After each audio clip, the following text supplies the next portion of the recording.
Lord saw how great the wickedness of the human race had become on the earth, and that every inclination of the thoughts of the human heart was only evil all the time. The Lord regretted that he had made human beings on the earth, and his heart was deeply troubled. So the Lord said, I will wipe from the face of the earth the human race I have created, and with them the animals, the birds, and the creatures that move along the ground, for I regret that I have made them. But Noah found favor in the eyes of the Lord. This is the account of Noah and his family.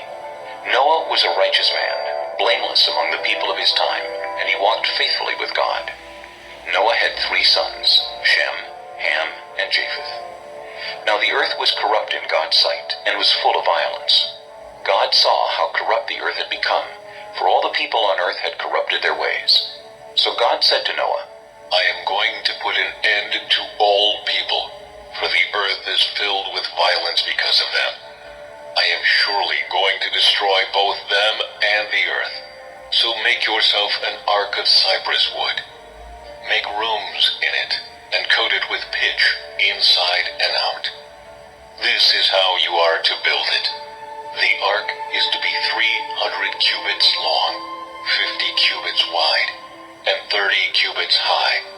Make a roof for it, leaving below the roof an opening 1 cubit high, all around. Put a door in the side of the ark, and make lower, middle, and upper decks. I am going to bring floodwaters on the earth to destroy all life under the heavens, every creature that has the breath of life in it. Everything on earth will perish. But I will establish my covenant with you, and you will enter the ark, you and your sons and your wife and your sons' wives with you. You are to bring into the ark 2 of all living creatures, male and female, to keep them alive with you. 2 of every kind of bird, of every kind of animal, and of every kind of creature that moves along the ground will come to you to be kept alive. You are to take every kind of food that is to be eaten, and store it away as food for you and for them. Noah did everything just as God commanded him. The Lord then said to Noah, Go into the ark, you and your whole family, because I have found you righteous in this generation. Take with you 7 pairs of every kind of clean animal, a male and its mate, and 1 pair of every kind of unclean animal, a male and its mate, and also 7 pairs of every kind of bird, male and female, to keep their various kinds alive throughout the earth.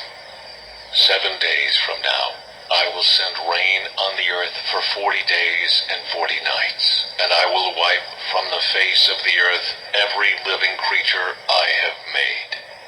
And Noah did all that the Lord commanded him. Noah was 600 years old when the floodwaters came on the earth. And Noah and his sons and his wife and his sons' wives entered the ark to escape the waters of the flood. Pairs of clean and unclean animals, of birds and of all creatures that move along the ground, male and female, came to Noah and entered the ark as God had commanded Noah. And after the 7 days, the floodwaters came on the earth. In the 600th year of Noah's life, on the 17th day of the 2nd month, on that day all the springs of the great deep burst forth. The floodgates of the heavens were opened, and rain fell on the earth 40 days and 40 nights. On that very day, Noah and his sons, Shem, Ham, and Japheth, together with his wife and the wives of his 3 sons, entered the ark. They had with them every wild animal according to its kind, all livestock according to their kinds, every creature that moves along the ground according to its kind, and every bird according to its kind, everything with wings. Pairs of all creatures that have the breath of life in them came to Noah and entered the ark. The animals going in were male and female of every living thing, as God had commanded Noah. Then the Lord shut him in. For 40 days the flood kept coming on the earth, and as the waters increased, they lifted the ark high above the earth. The waters rose and increased greatly on the earth, and the ark floated on the surface of the water. They rose greatly on the earth, and all the high mountains under the entire heavens were covered. The The waters rose and covered the mountains to a depth of more than 15 cubits. Every living thing that moved on land perished: birds, livestock, wild animals, all the creatures that swarm over the earth, and all mankind. Everything on dry land that had the breath of life in its nostrils died. Every living thing on the face of the earth was wiped out: people and animals, and the creatures that move along the ground, and the birds were wiped from the earth. Only Noah was left, and those with him in the ark. The waters flooded the earth for 150 days.